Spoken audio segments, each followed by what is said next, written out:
आपल्या तहसीलमध्ये जे पण आपले गावखेड्यातले लोक येतात, खेडेगावामधले, तर बऱ्याचशा गावांची कामं तहसीलमध्ये कनेक्टेड असतात. जसं आधार कार्ड लिंकिंग असेल, रेशनिंग कार्डचे काही प्रश्न असतील. जेव्हा आपण वारंवार तहसीलमध्ये अभ्यास करतो, कुठेतरी सर्व्हर डाऊन असतो किंवा कामगार कमी आहेत, अशा सगळ्या कंप्लेंट्स असतात. तहसीलदारांबरोबर मागे काही दिवसांपासून, म्हणजे अगदी 2-3 वर्ष झाले या विषयावरती थोडंसं जसे जसे प्रकर्षाने प्रश्न येतात त्या पद्धतीने तो प्रश्न मला मोठा वाटतोय. तर त्या प्रश्नासाठी तहसीलमध्ये एक सेपरेट मदत कक्षाची आपण मागणी करणार आहोत, की जिथे गावखेड्यातली लोक येतील तर आपल्याला आधार कार्ड लिंक म्हणा किंवा या सगळ्या गोष्टी आपल्याला कसा सेटअप प्रॉपर करता येईल. म्हणजे मी तर त्याचा प्लॅनिंग असं करते की प्रत्येक गावामध्ये जाऊन आपला मदत कक्ष ते कामं त्यांना तिथे ऑन द स्पॉट करून देतील.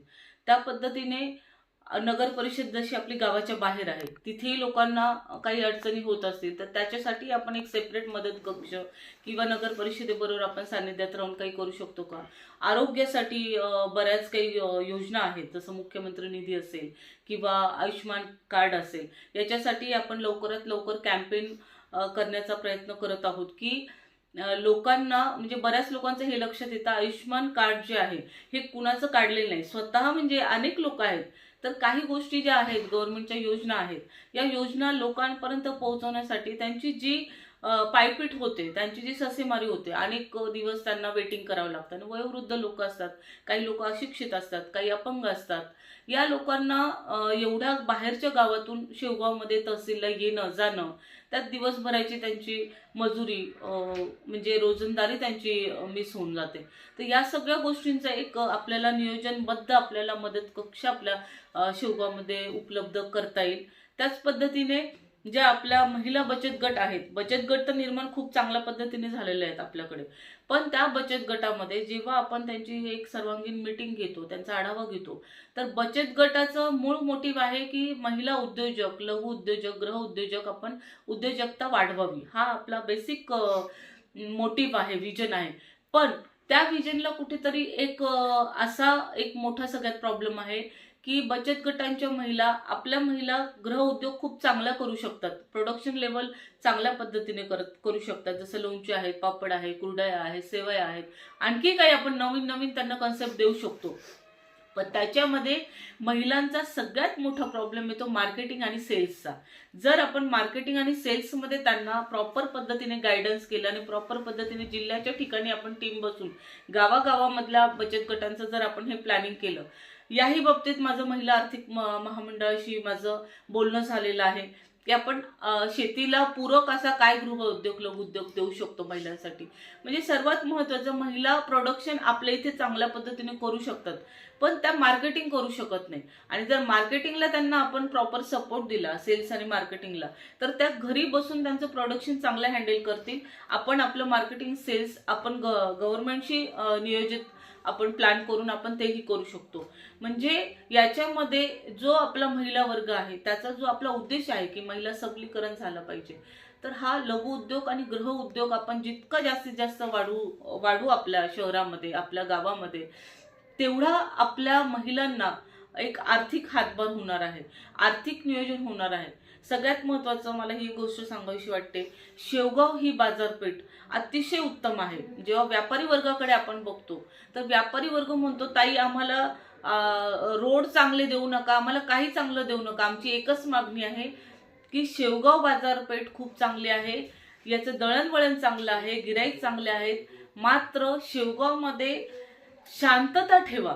म्हणजे हाही महत्त्वाचा मुद्दा आहे. जर आपल्याला व्यापारी वर्ग चांगला ठेवायचा असेल, आपला व्यापार दळणवळण चांगलं ठेवायचं असेल, तर ही जी लोकांमध्ये जातीपातीचं कुठेतरी पिल्लू सोडलं जातं आणि त्याच्यामध्ये लोकांची जी एक फळीत निर्माण केली जाते, तर ती फळी कुठेतरी आपण थांबवली पाहिजे. सगळा बहुजन, ओबीसी, दलित, मराठा, ख्रिश्चन, मुस्लिम सगळा हा समाज बांधव आपण एकत्रित करून जे त्या ठिकाणी त्याचं नियोजन करून त्यांचे व्यवसाय असतील, त्यांचे उद्योगधंदे असतील, त्यांच्या बेसिक रिक्वायरमेंट काय आहेत याचं आपण नियोजनबद्ध आपण काम केलं पाहिजे. जसं आपल्याला स्मशानभूमी महत्त्वाची आहे, मंदिरं महत्त्वाची आहेत, तसेच आपल्याला कब्रिस्तान महत्त्वाचं आहे, ख्रिश्चन लोकांची स्मशानभूमी महत्त्वाची आहे. जर आपण जातीपातीच्या द्वेषामध्ये कुठेतरी जर आपण विभागलो गेलो आणि या गोष्टींकडे आपण दुर्लक्ष केलं, तर लक्षात घ्या आज आपल्याकडे सोनमिया दर्गा आहे, सगळ्यांचं आद्य दैवत आहे. तिथेच बाजूला आपलं स्मशानभूमी आहे, त्याच्याच बाजूला आपलं एक महादेवाचं 2 नंदीवालं मंदिर आहे. त्या मंदिरात मी नेहमी दर्शनाला जात असते, कारण मला तो म्हणजे तो स्पॉट खूप आवडतो. माझी भक्ती आहे, गावाचं दैवत आहे ते. म्हणजे जर आपण आपल्या ईश्वराने जर आपल्याला सर्व गोष्टी वरून सारख्या पाठवल्या आहेत, तर आपण जातीपातीचं राजकारण करून कुठेतरी प्रत्येकाच्या भावना जर दुखवत गेलो, तर याच्यामध्ये आपल्याला आपला तुमचा थोड्या दिवसांचा स्वार्थ होईल नेते मंडळींचा, पण याच्यामध्ये समाज जो भरडला जातो आणि समाजामध्ये जो आकस तयार होतो, द्वेष तयार होतो, त्याच्यामध्ये आपल्याही पिढ्या भरकटल्या जातील आणि त्याचा फटका आपल्या शेवगाव बाजारपेठेला, आपल्या लोकांना, समाजाला भेटलेला आहे. मला सर्वांना विनंती करायची, आज जसं आपल्या सॉलिटरी हाऊसचं एक बोलणं झालं होतं की आपल्याला जसं मटन चिकन शॉप असेल, ह्या शॉपचं माझं कुरेशी जो बांधव असेल त्यांना सुद्धा मला हे एक महत्त्वाचं विषय सगळ्यांशी बोलायचा आहे की त्याच्यासाठी एक सेपरेट गावाच्या बाहेर, म्हणजे 1 किलोमीटर अर्धा किलोमीटर, जसं आपण आता नगर परिषद बाहेर ठेवलेली आहे, लोक जातातच. मग जर तुम्हाला चिकन घ्यायचं असेल, मटन घ्यायचं असेल, तर त्याचं एक प्रॉपर आपण प्लॅनिंग करता येईल, म्हणजे तुमचा धंदाही होईल, कुठेतरी जातीय तेढ निर्माण होणार नाही.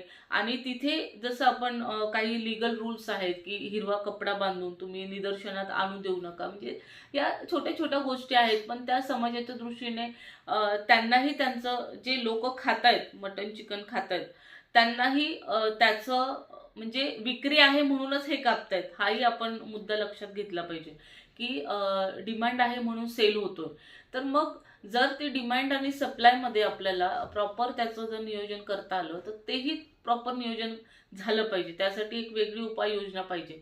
त्या पद्धतीने जसं भाजी मार्केट आहे, जसं फ्रूट मार्केट आहे, अशा पद्धतीने आपलं जसं वधवांचं दुकान असेल, सगळी बाजारपेठ असेल, तर तिथे जे छोटे छोटे आपले व्यापारी वर्ग भेटलेले आहे, बसलेले असतात, तिथे व्यापार होतो. आज बाजारपेठेचं सगळ्यात महत्त्वाचं एक काम काय असतं की आपण बाजारात गेलो तर आपल्याला तिथे सुपारी भेटली पाहिजे, आपल्याला पानही भेटलं पाहिजे, आपल्याला किराणाही भेटला पाहिजे, भाजी भेटली पाहिजे, कपडे भेटले पाहिजेत. लग्नाच्या बस्त्यापासून तर स्मशानभूमीच्या मडक्यापर्यंत आपण त्या बाजारपेठेत आपण सर्व शॉपिंग करतो. या उद्देशानेच आजूबाजूचे खेड्यातले लोक आपल्या बाजारपेठेत येतात. तर ही बाजारपेठ किती चांगल्या पद्धतीने सुसज्ज वातावरणामध्ये, खेळीमेळीच्या वातावरणामध्ये, सोनारपेठ असेल, कपड्याची मार्केट असेल, भाजी मार्केट असेल, सर्व मार्केट आपण एक नियोजन जर आपण प्रॉपर केलं, तर आपल्या व्यापारी वर्गाला याचा खूप चांगला फायदा होईल. आणि सर्वात महत्त्वाचं, व्यापारी वर्गाच्याही जे काही प्रश्न असतील, त्या प्रत्येक प्रश्नावरती, मग तो कुठल्याही समाजाचा असू दे, त्या प्रत्येक प्रश्नावरती आपण उभं राहिलं पाहिजे. आणि हे नियोजन फक्त याचं भांडण झालं, त्याचं भांडण झालं, पोलीस स्टेशनला जा, मिटवा-मिटवी करा, याच्याकडून 2,000 घ्या, त्याच्याकडून 2,000 घ्या, असं नेतृत्व किंवा असं राजकारण किंवा नेतेगिरी आता तरी मला असं वाटतं हे बास करा. कारण अनेक प्रश्न आहेत, मिसिंगच्याही काही कंप्लेंट्स आहेत, मुलींच्या मिसिंगच्या कंप्लेंट आहे. नगर जिल्ह्यामध्ये जवळजवळ 2,000 मुली बेपत्ता होतात. आपण एक सुजाण नागरिक म्हणून त्याही गोष्टीसाठी मी गेले 1.5 वर्ष झाले SP ऑफिसला मी लेटर दिलं होतं. जसं बेपत्ता मुलींचा तपास लागण्यासाठी त्यांचे आईवडील पोलीस स्टेशनला कायम फेऱ्या मारत असतात. पोलीस स्टेशन त्याला सहकार्य करावं. पोलीस स्टेशननेही अशा नेत्यांना, अशा राजकारण्यांना थारा देऊ नये, अशी मी पोलीस स्टेशनला सुद्धा विनंती करते. आजपर्यंत मी पोलीस स्टेशनमध्ये ज्या ज्या कारणासाठी गेले असेल, त्या त्या कारणासाठी सामाजिक सगळे कार्य होते. या पद्धतीने जर म्हणजे गृह खात्याला मला विनंती करायची, जी समाजाचे काही इथे पिलावळ अशी वाढलेली आहे की ते खोटे आरोप, खोटे गुन्हे दाखवण्यासाठी त्यांचं एवढं मास्टर माइंड झालेलं आहे, एवढे प्रिपेअर झालेलं आहे, त्याच्यावरती जबर तुम्ही घालावा. मला आदरणीय मुटकुळे साहेबांना सुद्धा ही विनंती करायची की साहेब, इथे अशा पद्धतीचे लोक पाहिलेले आहेत मी, जे राजकारणाचा वापर फक्त खोटे गुन्हे टाकण्यासाठीच करतात. यांच्याकडे सगळ्यात मोठ्या जे त्यांचं शकुनी मामाचं माइंड आहे, हे माइंड कुठेतरी स्टॉप झालं पाहिजे. आणि हा शकुनी मामा आपल्या गावात जर फिरत असेल, तर याला योग्य ती खोट्या गुन्ह्यांमध्ये चपराक बसली पाहिजे. कारण कुठेतरी याच्यामध्ये जर एक चांगलं नेतृत्व करणारा व्यक्ती असेल, तर त्या व्यक्तीचं मुसक्या आवळल्या जातात, त्या व्यक्तीला तोंड बंद केलं जातं. आणि जसा आपल्या देशामध्ये भगतसिंग घडले, सुखदेव राजगुरू घडले, त्या पद्धतीने आपली लढाई फक्त वाईट वृत्तींवरती आहे. माझी वैयक्तिक कुणाशीही दुश्मनी नाही. ना माझा बिझनेस आहे, ना माझी ठेकेदारी आहे, ना माझा कारखाना आहे, ना वैयक्तिक शेताला शेत कुणाचं बांध आहे, कुणाचं भांडण अजिबात नाही, कुणाशीही वैर नाही. पण जर माझ्या वैयक्तिक विचारांना जर कुठेतरी कायम जर एका ठिकाणी जर ठेवलं जातं, मला बदनाम केलं जातं, किंवा कुठल्याही व्यक्तीला व्यक्ती स्वातंत्र्यावरती गदा केली जाते, त्या व्यक्तीचं कुठेतरी बदनामीकारक शब्द उच्चारले जातात, तर पायातली चप्पल मी हातात घेऊन मारायला कमी करत नाही. हे सगळ्या शेवगावने पाहिलेलं आहे. ही लढाई माझी जी आहे ती कुठल्याही पक्षाशी नाही. ही वैचारिक जी यांच्या डोक्यात घाण बसलेली आहे की महिला असेल आणि ती जर बोलत असेल तर तिला कशा पद्धतीने एकटं पाडलं जातं, तिला डॉमिनेट केलं जातं, तिची बदनामी केली जाते. आणि राजकारणाचा वापर विचारांनी लढाई करा, सुसंस्कृत लढाई करा. वैचारिक पातळीवरती तुम्ही मला कुठल्याही कामामध्ये मला कधी चॅलेंज करा, ते काम करण्याची तयारी माझ्यात आहे. मात्र जर तुम्ही अपरोक्ष इथे भूत आहे, इथे राक्षस आहे, इथे अमुक आहे, इथे अशी जर एक बुद्धिभेद करत असाल पक्षाची सुद्धा, तर याच्यासारखा नालायकपणा आणि याच्यासारखं थर्ड क्लास वृत्ती तुमची आहे. त्याच्यामुळे हे काही लोक जे माझ्या मनातून पूर्णपणे उतरलेले आहे, त्यांचा मी पूर्णपणे त्यांचा जो चेहऱ्यावर त्यांनी जो मुखोटा घातलेला आहे, हा मुखोटा मी बाजूला केल्याशिवाय राहणार नाही. कारण शेवटी हे बघा, ही लढाई न्याय आणि अन्यायाची आहे. जर मी बोलते तर तेवढी मी दुखावली गेली, तेवढ्या संघर्षामधून, तेवढ्या वेदनेतून मी गेलेली, माझं कुटुंब गेलेलं आहे. आज मला रडता येत नाही, पण माझी रोज रात्र या विचाराने जाते की आज एका बाईटने, एका महिलेला भर पत्रकार परिषदेमध्ये एखादा वयस्कर माणूस गुन्हेगार म्हणून, एका पदाचा माणूस गुन्हेगार म्हणून जर उच्चारत असेल, तर हा माणसाने विचार केला पाहिजे होता की या व्यक्तीचे खरंच गुन्हे आहेत का. म्हणजे लक्षात घ्या, निवडणुका जवळ येतील आणि ही व्यक्ती फॉर्ममध्ये येईल म्हणून हिच्यावरती अनेक गुन्हे तुम्ही रजिस्टर करा, नंतर कोर्टात निकाल लागेल तो लागेल, पण मतदारांच्या, जनतेच्या मनात ह्या व्यक्तीची इमेज आपण वाईट तयार करू आणि मग यांना हाणून पाडू. हे राजकारण बंद करा. तुम्ही फेअर राजकारण करा. तुम्ही तुमचे रोड चांगले करा. पाण्याचा प्रश्न 35-50 वर्ष झाले तसाच पडू नये. आणि आज DCM साहेब म्हटले की पाण्याचा प्रश्न बघा. साहेब, तुम्हाला मला एक विनंती करायची, गुलाबराव पाटलांना गेल्या 1.5-2 वर्षापूर्वी मी एक पत्र दिलं होतं. आमच्या इकडे आंतरवाली बुद्रुक येथे पाण्याची पाईपलाईन दुसऱ्या गावांमध्ये गेली आणि त्या गावामध्ये पाणी जर भरताना लेडीज पाहिलं तुम्ही, एक वॉल आहे सरकारी, त्याच्यातून जे पाणी पडत आहे त्याच्यातून त्या महिला डोक्यावर ते हंडा घेऊन, वयस्कर महिला ते पाणी पिण्याचं भरत आहेत. म्हणजे लक्षात घ्या, म्हणजे ही एवढी सोपी गोष्ट नाहीये. आणि कसं असतं, कुठल्याही पक्षाला वरच्या पातळीवरती खाली काय चाललंय हे खरंच माहिती नाही. हा स्वतः मी अनुभव घेतलाय.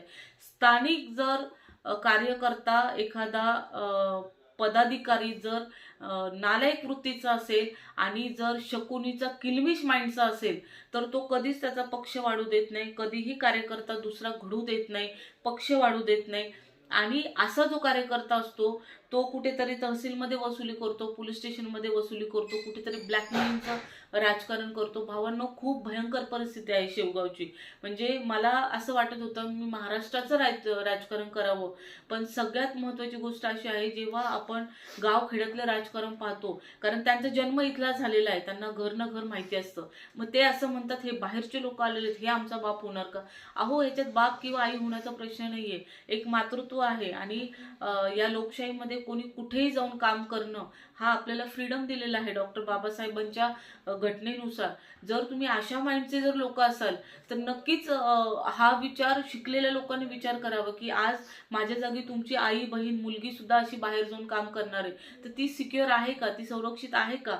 आज माझ्यावरती जे संकट आली, ज्या वेदना आल्या, त्या जर मी एकदा पर्सनल लेवलला तुमच्याशी, जनतेशी जर चर्चा केल्या, तर तुम्ही म्हणाल ताई ह्या गोष्टी खरंच खूप वाईट आहेत. या एवढ्या सर्व गोष्टी संघर्ष करून आपण आपलं काम करत आहोत. हे कशासाठी, कुठेतरी आपण आपल्याला सिद्ध करतोय. आणि मला या नेते मंडळींवरती किंवा पक्षाला मला सिद्ध करायच्या नाहीयेत, कारण सूर्य कधीच झाकत नसतो. खरी वृत्ती, सत्य कधीही बाहेर येत असतं. पण याच्यात एखाद्या चांगल्या व्यक्तीने जर स्वतःचा जीव गमावला, एखादं कुटुंब जर आत्मदहन केलं, तर हे सत्य कधीच बाहेर पडणार नाही. माझ्यासारखी व्यक्ती जर एखाद्या क्षणाला हार्ट अटॅक येऊन जर गेली, तर याचा दोषी खरा कोण हे जनतेला कधीच कळणार नाही. मलाही कुटुंब आहे, मुलं आहेत, मुलगा आहे, माझी फॅमिली आहे, आई वडील वयस्कर आहेत. या सर्व गोष्टीला मी एक म्हणजे माझं आयुष्य मी माझं एक डाव रचल्यासारखं झालेलं आहे. आणि या सर्व गोष्टी जर मी तुमच्याशी बोलले नाही तर तुम्हालाही कळणार नाही. लक्षात घ्या, राजकारण जर जीवावर बेतत असेल तर ही गोष्ट जनतेला कळली पाहिजे. आज ओपनली धमक्या देणं किंवा ओपनली बदनामी करणं ह्या गोष्टी खूप निकृष्ट दर्जाच्या आहेत.